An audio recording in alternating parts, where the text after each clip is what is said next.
Hi, happy Friday, and welcome to Friday Leadership Deep Dive. I am Monica Vegalam. I am an executive coach and more specifically, personal and leadership development coach.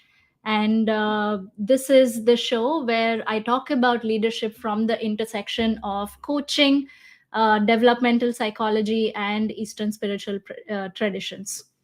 So, hope you're having a wonderful Friday. Let me move some windows around and see if our audio is fine.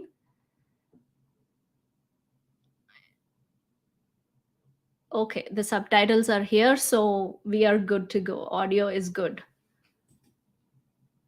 All right, I won't play that because that's distracting. Move that around. Okay, so 2 years ago or so, I was in this long-term study program with my teacher, with my like spiritual teacher, and there is this process where we kind of do a self-reflection and share that. So in that reflection, I was complaining about how I want to read books to my kid when she comes home in the evening. When I'm done with my work, I want to sit down and read books with her. And but in that moment, I'm just not able to do that. And I go like watch TV or do something else. And I was kind of like not okay with that. So I shared that reflection with her, and then her answer kind of stumped me. She said, "Why should you read books to your kid?" And I'm like, "What do you mean? What do you mean, why?" And I went on to this inquiry, and in like by asking myself why I wanted to do that and why that's like bothering me, I understood that. And she was pointing to it that I was trying to be a good mother and good, like a good parent. Good parents read books to their kids. Good parents are present with their kids. And I was kind of shocked because outside I am like the idea is that I want to be show up as somebody who is good and somebody like live according to like my values, principles, etc., whatever. But all of that value principle stuff is actually like an external idea of what a good parent is. So that left me thinking, what am I doing? Like, what do I actually want? There's actually like no voice of mine in out of which my actions are coming out. The actions are from my idea of what good parents do, what um, you know and like take this to every other role, what a good spouse does, what a good employee does. So there is this idea that or there is this process of me seeking a certain external validation going on, or validation or self validation of an external idea going on. And this was pretty revelatory for me at that point, because outside I'm like this confident person. I mean, decently confident. I would speak up in meetings, etc., and I had strong opinions, so there was no like dearth of that. But here I am, I had to like confront myself that okay, I actually am like a person who is people pleaser, who seeks a lot of validation, and who who is in like codependent dynamics in relationships, etc., etc. And I had like a hard time accepting that, but at the same time I knew that it was true. And the idea there is that I didn't have like an inner voice. What I say I want, or what I go after, what I think I want is always like is like always coming from the external belief systems that are internalized to me. So today's topic is about finding your leadership voice, and I might use that interchangeably with finding your inner voice, because that's what it is. When you find your leadership voice, it means that you have found and you embody an inner voice that's very unique and innate to you, and that is not based on what others think of you or what you want to validate for yourself, or it means that you're kind of at cause for life, which is like opposite of kind of feeling like life is happening at me, or kind of like it's a more euphemistic way of saying that, um, saying that you're not a victim to life. And that's like our topic today. So I'll first start with why should you find your leadership voice, aka inner voice, and then we'll go into some theory about why that is not there for us already, and why even if you appear pretty confident, pretty skilled, I assert that the voice is actually not embodied or not found. And then we'll cover into how it actually works, like where is that voice, how to kind of bring it out, and then I'll get into like some nuances. So hopefully I'll cover that in like half an hour, but let's see. And I actually want to check how many viewers we have. Okay, so we do have like 2 viewers. So if you have any questions in the meanwhile, please type them in the comments and I'll try to answer them. And thanks for hanging out. Hope you're having some snacks or lunch or a nice cool beverage. I've got some water with me here, plain water. Maybe I'll make this about like drinking tea or something, because I want these conversations to be just like, sitting in my living room and having a nice chat instead of giving a talk, because like that feels like performance for me. So yeah, I'll do that from next time. All right, let's get into it. So why should you find your leadership voice? So I just finished by the way, like when I'm like looking like here, that means I'm referring to some notes that I have and the pointers that I want to make sure I cover. And there will be like some tangents I might go to, but I'll like this notes is my guiding post. So I just finished watching this show called The Diplomat on Netflix.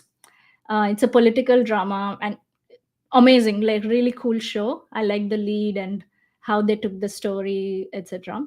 But the one moment that I remember is when the president of the United States, in that story, they want to like he wants to like take a decision because he wants to prove that he has a backbone, because people kind of, or media kind of criticizes him that he can't actually like speak for himself.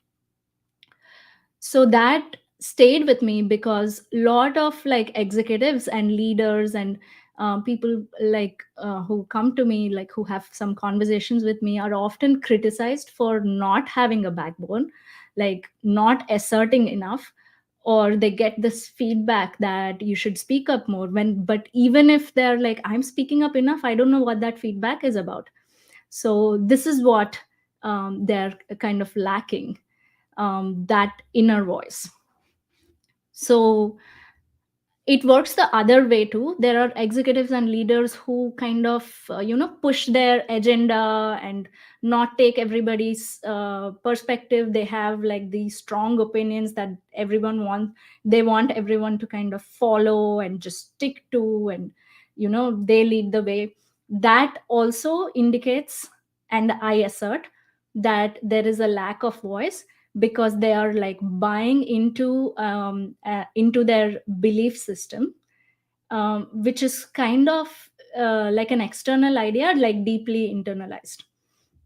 I'll talk a little bit more about this internalized external idea in a little bit. But this is why we leaders need to have their own unique voice, because you come across as this person who has a strong magnetism, and who presence, and people call this executive presence, and you come across as a person who can kind of lead the way, can decide for themselves. I was talking to in conversation with a client from some time ago, and she was telling me about this VP that she loved talking to, and in like real conversation, um, she is she has this nice empathetic presence, and she makes you feel like, uh, I want to be there, and you are my only focus, which are like great things. But then everybody, like the general talk in the organization about her was that she can't decide for herself. She kind of doesn't have a charter or a vision, or there's like something lacking. Like that's the talk. And if you are an executive or a leader, like you when you face that criticism, that means that the next step for you is finding that inner voice or that leadership voice. So that's why it's like so important, um, if you want to take in like larger scope of work or lead larger organizations, because you want to be like, you don't want to be swayed in all these multiple different directions. Okay, so that's like a little setup about why you should even care about this. And then the thing is, we already have that voice within us, but that's why, I mean, the thing about it being an inner voice, it's already there, but it's covered in judgment or a socialized self. So I'll tell you what that means. um, in how like somewhere, um, when you somewhere between, like a little bit before teenage years, and maybe even into teenage years, there is this development that we go through, where we start identifying that there is like here are my needs, like this is what I want to do, and then there are and this is my perspective, and I recognize like this person, other person may have a different perspective or different needs and wants, but I'm going to argue for, and I'm going to do everything in my um, in my strength to kind of meet these needs. And that is why like teenagers or kids appear so selfish, but they do recognize that there is something else existing. So like a perspective outside of themselves that's existing. An example is, if I want to, um, let's take like an example, simple example of getting dinner, right? So a kid at this developmental stage would say, I want Thai, and then I'll do whatever, like follow your rules, or try to do whatever to kind of get Thai food for dinner. So that will be like the attitude of person at this developmental stage. And then when and then like there is the next stage where we kind of go out into the world, try to fit into the tribe, and try to fit into the social dynamics, where we try to kind of like learn what is accepted and what is not accepted in the social realm. And we take feedback from others and try to act according to that feedback, so that we are generally a peaceful, pleasable person. So we enter that stage somewhere, late teenage years, or maybe youth, or some people kind of enter late into their 20s. It depends really. So once you are at this stage, how that attitude towards dinner looks like is, hey, I like Thai, but what do you want? Do you want Indian? Maybe like um, Chinese? I'm okay with it. We can totally do Indian. Yeah, sure. There's no compulsion. We'll do whatever you want. There's like this thing going on where we give weightage to other person's perspective. So that's the socialized mind. And the point here is that we give weightage to the other person's perspective almost at the cost of our own wants and needs and desires. So that's how like we suppress ourselves, suppress the needs and desires, and put what is externally acceptable on top of it, and define ourselves by that. So our sense of self arrive comes or derives from this part of ourselves, not the inner needs and desires and who you uniquely are. And um, that's why we don't have that identification with what we want innately. Now somebody might say that, hey, I know people who are very strongly opinionated, who kind of get their way no matter what, and but they are generally a please generally a peaceful person to be around. These people might be like um, acting from a certain belief system, which is also this other part, that they have internalized, but that's not their own belief system.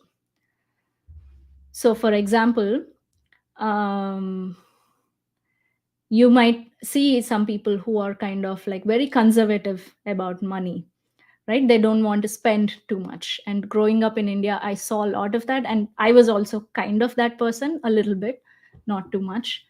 But uh, so I was very or these people I come across are very kind of strong on not spending too much money. They're kind of always checking and balancing and like always worried about it, and like making choices not to spend a lot of money. But that, and they might be strongly opinionated about that too. Like they might say, well, I don't want to go to the movies, and please respect my opinion. Like they can be assertive about that, but then that's coming from a belief system about money that they have internalized elsewhere. Could be from parents, could be from seeing how their environment is, how like maybe they grew up in an environment where there was kind of scarcity of money, or maybe they grew up in an environment where somebody was spending too much money, and it caused somebody else pain. So that belief system that's coming, it's not their own. It's coming from like this external ideas that they have internalized. So that is like this layer. Even people who have strong opinions, who are assertive, and who kind of like lead movements, let's say about peace movements or woke movements, or um, whatever ideologies they may be, even when they it feels like they are a leader in that space, it's it's really coming from a certain belief system that's not their own. And it's hard to tell by just looking at someone what it is, until you kind of explore what is it that what about spending money bothers you. Is it because you will look like a bad person, or is it like a wrong thing to do, or is it because you actually have scarcity of money right now, or something like what about there are like activists, right? What about um, this particular company who is not doing eco green things bothers you? Is it because you believe that's like the wrong thing, or is it because that's what you feel called forward to? So in my case, when I initially gave this example of being a good mother, right, it's like I am suppressing my own wants and needs, or whatever is coming up for me, in service of an external idea of what good parenting looks like. And we see this all the time, and these are like examples from outside, but we see this all the time in corporate as well. We like seek feedback, we want other people to give us feedback, and we get into these relationships, a little bit of a codependent relationship with managers, where we are seeking a certain validation of our belief system, of who we are, of like um, what I am about. And we are kind of constantly taking actions to modify circumstances according to that. As in, like, I want a promotion because I want to be seen as this great leader, and or I want to be seen as the smartest person, or I want to be seen as this particular thing, which is actually like an image of an image that is internalized, based on what is good, what is not good, what is right, or what is wrong. So that's kind of like how it works. And Robert Keegan, the Harvard developmental psychologist, and even in other developmental theories, uh, they point to how like 75% of the adult population is here, where we have this socialized mind, where our sense of self is defined by external ideas. And of course, this statistic that I said, 75% is coming from like 80s or 90s. Now it might be a little less, because there is more people, um, there's more awareness in general, like mental health awareness. And of course there's the internet, where people explored a lot of things, met new people, or like there's like this whole different level of development going on in general in the societal context, I think. So that number might be less, but still the point is that most of us are here. Most of us are like drawing our sense of self and identity from this part of us, which is based on external ideas, external memes, external cultural context, external traditions, external rituals. And if you were a person, let's say in the professional context, if you want to develop and grow, you would be looking for what's like the next best leadership book to read, or um, what is the right thing to do so that this product can be like the best product, or what's the right thing to do, or what's the good thing to do so I get a promotion. We are like, almost all of us are there, except like very few people. And it's not a bad thing, like as I say this, like we need to be here, because otherwise we'll be such like annoying people that nobody can work with, right? We need to be able to modify our sense of self based on external feedback, right? We want to be growing, and we want to like update our knowledge, skills, etc. So there is like nothing wrong with this. But the drawback is that as the complexity of the problem you're handling, the challenges you're handling, and the number of people you take opinion from, number of programs you're handling, let's say, as that increases, you will no longer be able to hold this properly, as in the sense of self kind of starts to break down a little bit. Like, and we see this in in like in my own life, right? My sense of what a good mother is conflicts with what a good employee is. So what happened was that there's like this two ideas of like two external ideas in conflict, and I am trying to find a balance between trying to be a good mother and trying to be a good employee, and that kind of gets at me. And that's where the stress comes in, and that's where like the burnout comes in.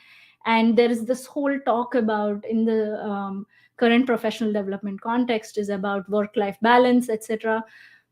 That's like all that conversation is because there are conflicting identities or conflicting ideas that are uh, kind of stressing your sense of identity. And I'm proposing that if you find this inner voice and stop identifying yourself with the right thing to do, with the good thing to do, with the with like whatever these dichotomies that we have, this is good, this is bad, this is right, this is wrong. When we like stop identifying with that part of ourselves and we find the inner voice, the whole conflict about work life balance or all of that kind of disappears. I wouldn't say fully, but it kind of like reduces weight because you're very clear on what you want and what is your need, what is the circumstances that you want to be in. You are no longer letting external circumstances define who you are. So that's where it's important that we find that inner voice, and then which enables us to handle more complexity in life and more projects, like number of projects, etc., etc. So that's kind of like the basic preamble or the theory behind it. And a lot of people think that, well, if I find my if I like follow what I want, um, okay, I think I have to like clarify this point, which is basically when I say find your leadership voice or find your inner voice, it's about being very having like an inner compass, inner ideology about what you want, what what like who you are in the world and what you stand for, what's the vision you have, or what do you want to create, and what do you want your life to look like. So an example is the one I gave in the description of this live show was, let's say, is about alcohol, right? um, the If you are identifying from the socialized mind, you would say that, well, alcohol is bad and it has these negative effects, it's like the wrong thing to do, and I have grown seeing how it harms people and it destructs families, whatever, whatever. So I'm not going to have it. That's the externalized like the that's like the socialized self. And then there is the inner voice. If you find this and if you embody this, then you say, I don't want to have alcohol because it's I don't do well on it, like it causes me acidity or whatever, or like basically it dries me up, or I don't think it's good for me. Like whatever your reason might be, it's not based on the right thing to do or the wrong thing to do. It's based on what are you about. And this feels almost parallel to like being like that kid again, who is asserting their needs and wants. But this is different because you have a bigger perspective. You are able to take the external, and you have an internal perspective, and you are able to choose this. In the socialized mind, you were not able to choose this internal perspective, and as a kid you were not able to this um, choose this external feedback at all from people, external perspective at all, because like our mind was kind of inside the needs of the self. So here, the when you find this inner voice, the difference is that you have a choice. You're able to make a choice. The biggest perspective you can take is this, following your own inner compass. Okay, let's see what else. Yeah, alcohol is one example I gave. Another example which might bring this point home is, I have some people come to me and say like, yeah, I want to be like a servant leader. And if we really like get to the root of why, we will understand, like being servant leader or wanting to be a servant leader is not a problem at all. I'm not suggesting that. But what I'm suggesting is that being a servant leader from the socialized mind is about, is like a means to an end. So that because it's like the right thing to do, it's the good thing, and I will be known as a good leader if I follow the principles of servant leadership. But know that it's coming from a book, or it's coming from like an external system or an idea.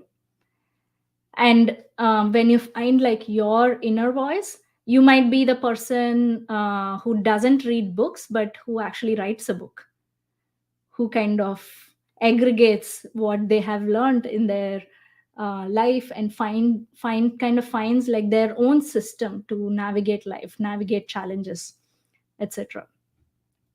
So one of the things my teacher says is, like, drop all academics, and drop, like, don't read books. That's not exactly what he says, but basically, like, don't follow any linear ideas from outside of yourself, because that's what you've been doing all the while, right? Find what is it in you, what is happening in you. And even in like a teacher student relationship, um, it happens that we put the teacher on the pedestal and take everything that they say as the truth.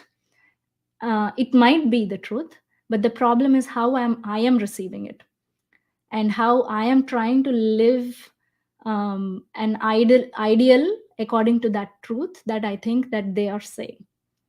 So it's like how I make sense of the truth. I say that, okay, if I follow this, or if I follow this teacher, or if I follow this person, or if I follow this advice, I'll be the best person, or I'll live up to my idea of what a um, good whatever is, like what a good student is, what a good leader, or maybe that's like the right thing to do. So but if you are coming from like an inner voice, or if you find your own inner voice, this whole hierarchy kind of goes away. You take external ideas, you kind of like are able to evaluate and take a decision weighing both, like what's my inner compass, what do I want to do, and what's like the thing this other person is saying, what's the advice they're giving. And it's like getting here is a frustrating process, because how like we have this pattern, we know we have this pattern. Like if you have done some inner work or looking inward, you would know, like, well, I have people pleasing tendencies, or I do this, I don't know why, or um like I seek validation and I don't know why. That's because this part of you is like very strong, and it it just doesn't go away, because like it's like self reinforcing, right? It's like, okay, not uh, not seeking external validation is the right thing to do, so I'll try to do that.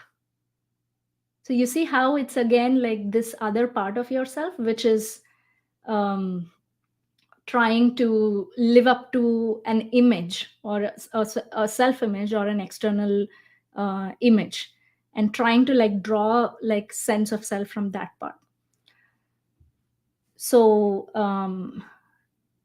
that's how the ego works at these at the stages that we general population are in, and that's why it's a frustrating process. But there is a way. So here's like here are some openings to trying to find your inner voice. So the place to start to look is, whenever you get to this place of like some this intense frustration, that what's wrong with these morons, or like something is wrong here, something is wrong with them, or something is wrong with me. That is a kind of a small recognition of what you want and what your voice is. That's like your entry point. And usually without help or support, what happens is we just kind of try to fix that problem, right? Something is wrong with them, so let me kind of try to change them, or try to argue for why they are wrong, or try to give them feedback, in fact, or try to like and that applies to self also. Like I am a person who kind of like beats myself up constantly. So my story that happens is like something is wrong with me.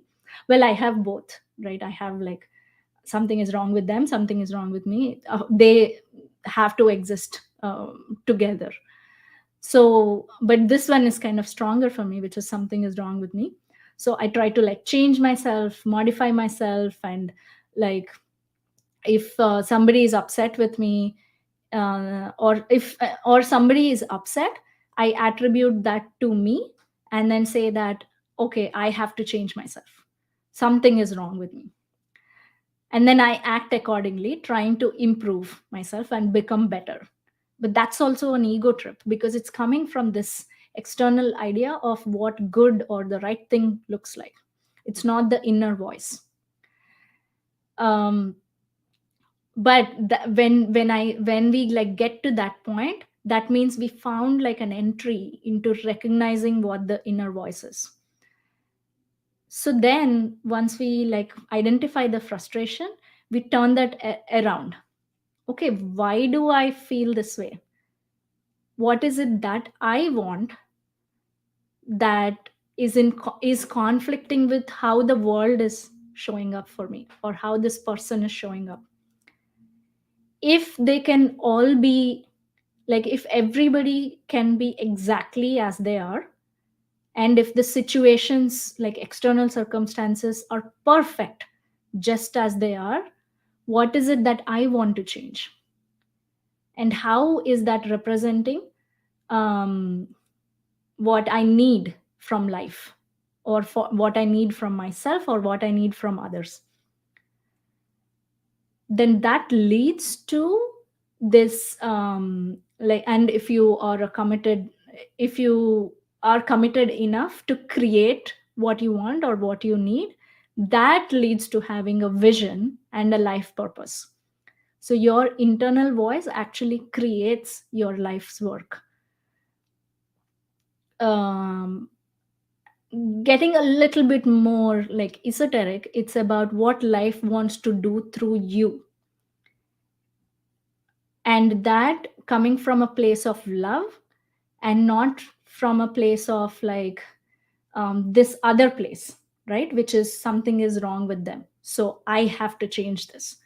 Something is wrong with these all these companies that cause pollution, so I have to like protest against that. I have to change it. I'm so angry about it. Look at all the trouble that it's causing.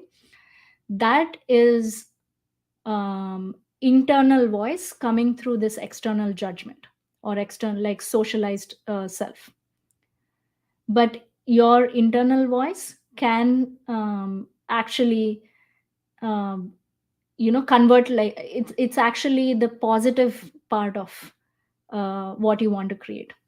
Okay, I want to see a world where there is more peace.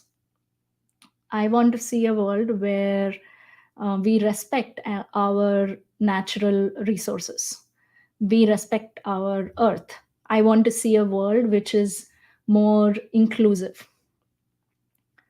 So, whatever that is for you, or like I want to see teams where performance is done not by comparison, but by uh, what people actually um, I'm kind of struggling. Let me find my words through this.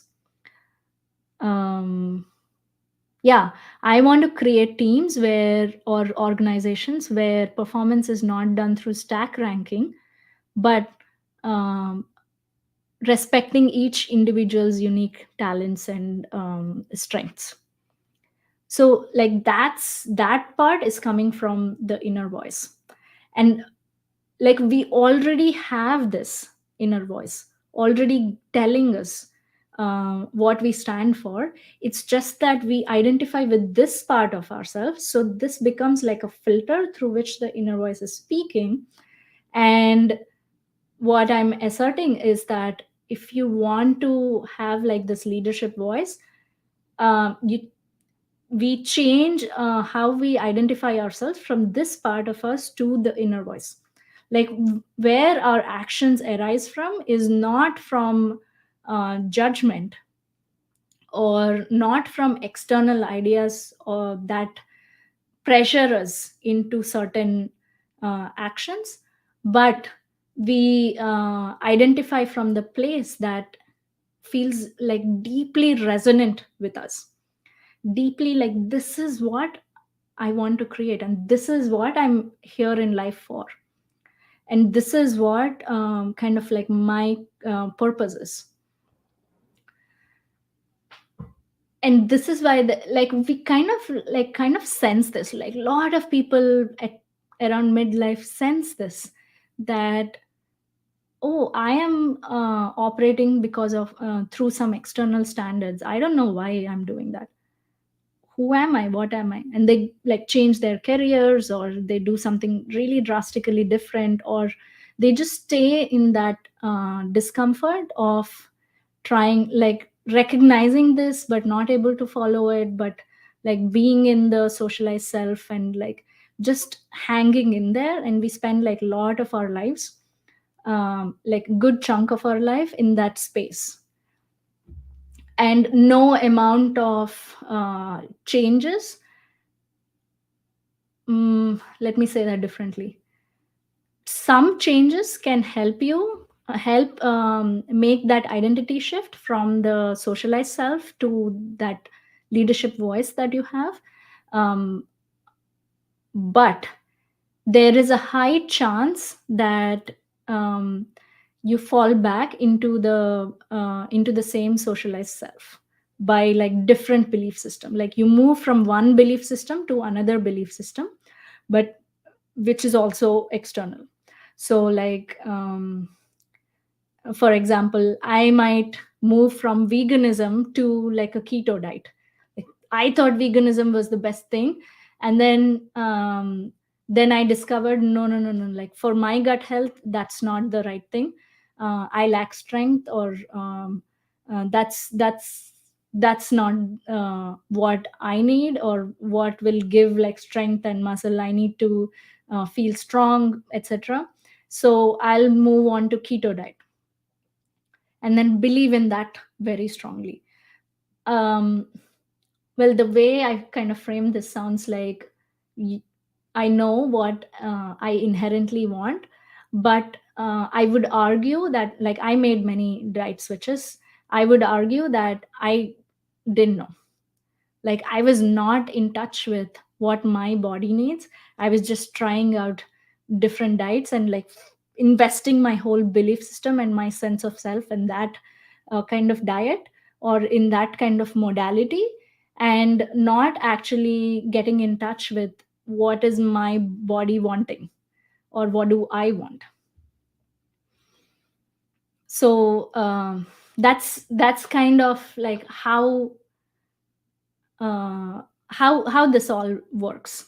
Right now, as I said, the likelihood of not actually making this identity shift in even up to like 40s 50s is very high, and we just keep moving from one belief system to other, and just kind of thinking that we have learned a lot, but we are still in the socialized mind.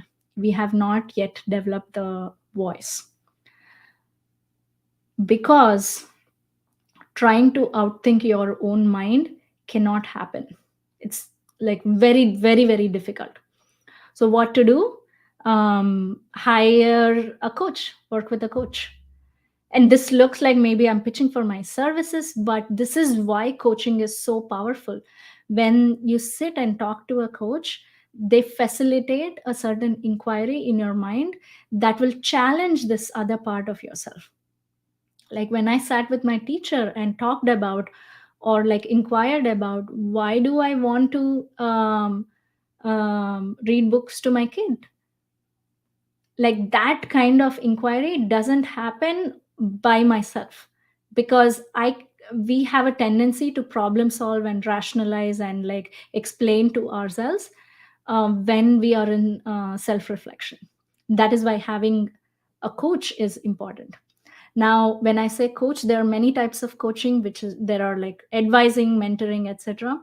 So that's I there is a specific kind of coaching which is um, there's like this international coaching federation who have principles, and who have like who have certain techniques, and they evaluate coaches through those through that lens. So ICF trained and certified coaches um, actually always put are invested in the development of the client and not give them advice. So what that does is have them really think about, or have them question their own wisdom. So the coach always puts the question back to the client so they can find their own answers instead of getting answers from the coach. Now, and it's also important that this coach works with their own coach, because um, our tendency as a human is like, we when we get uncomfortable, we put our own stuff there. So it's important that the coach tries to distinguish how their own ideas or their own external ideas they might be putting into their coaching, and they might be that are not coming from their own internal voice, but they're coming from something external to themselves. So they're in that constant, if they are in that constant inquiry, that's when the coach does not kind of subconsciously nudge the client towards a certain external idea, but develop their own inner voice and inner wisdom. So yeah, hire a coach is like one simple answer. But that's like, I'm a coach, so obviously I'll tell people hire a coach.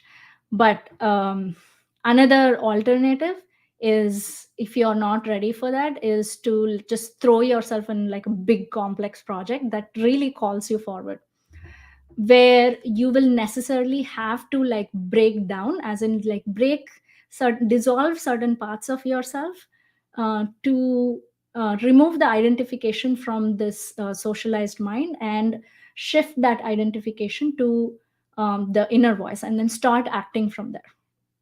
So some leaders who, when faced with enough complexity, they already develop this voice, and that is why we see certain people already there who seem like there's something about them, they look pretty self assured. And I would assert, like, being a politician and being in the executive ranks, at least in like large organizations, is not survivable without having that voice. Because imagine, right, you'd get swayed in so many different perspectives, which all of it seem good.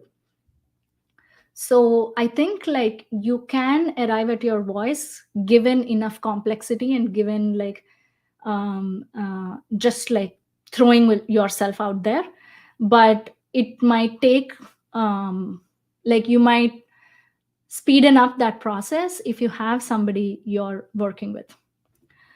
Okay, so this has gotten long, so some nuances I'll cover them very quickly, and then we'll wind down there. uh, Having a leadership voice doesn't mean you're better than other people, right? It doesn't mean that, it doesn't indicate your value or worth in the society, um, because that's coming again from the socialized mind. The idea of better, the idea of hierarchies come from socialized mind. And you don't need to go on that journey unless you want to, like unless you really feel called to get more, kind of like create more, have more impact, and create a different sort of world that does not exist today. Or you want to get to the executive ranks, put very simply. But that's what you want to be doing in that in those positions. And it necessarily involves dissolution of a part of yourself. That means you will reach a point of like certain breakdown of how your mind operates, and you create like a different kind of mind, different, like your actions arise from a different place. So it's a frustrating journey, it's not like an easy journey, it's not like, oh, I'll have a coach and everything will be simple. No, you, there are emotions that you kind of go through, you touch, to be able to remove that identification from the socialized mind. And the third thing is that internal voice, or the a leadership voice without heart, or without like it being like a deeply resonant thing about yourself, without that voice feeling like, when you like act from that place, you kind of feel different, feel this energy, enthusiasm. If you are not feeling that, that's probably not your internal voice. It's like a, just, it's like a belief system that you have internalized. So that is why, to bring out that internal voice that's deeply resonant, you need like a safe environment where you don't feel judged. Because remember, the socialized mind is all about kind of judgment, like judgment acquired from our social upbringing. So, and that is also why coaching is so powerful, because we coaches create a safe environment that this can come out, the actual wisdom can come out without the judgment part. And the, like, not without, like, the judgment part, if you can relax. And most people fear that, I think I covered this a little bit, fear that if they find their inner voice, they will kind of lose empathy or lose like external perspective. That is not true. Like when you find your inner voice, you kind of have like this like still exists, like the place you come from changes, the place your actions arise from changes. Okay, so that's what I have about finding your leadership voice. Hope you found that helpful. And if you have any questions, comments, please leave them and here. And if you want to, if you're seeking some support in this area, please reach out and we can have a conversation, or I can connect you with other coaches who can, like, I have a network of coaches whom I trust that will that do developmental work like this, and I can connect you with them. And I have a program launching soon where um, you can where the first step is about finding your leadership voice. And if you're interested or curious about that, reach out and we can start a conversation about that. All right, that's all I have for today. And hope you have a wonderful Friday and happy weekend. And I'm kind of, I saw that I'm doing these more consistently now. So I'll be back next Friday again at the same time, which is noon Pacific or 3 p.m. Eastern. So I hope you can join me every Friday while you get your lunch or while you get your evening coffee. All right. Bye, everyone. Thank you so much for hanging out.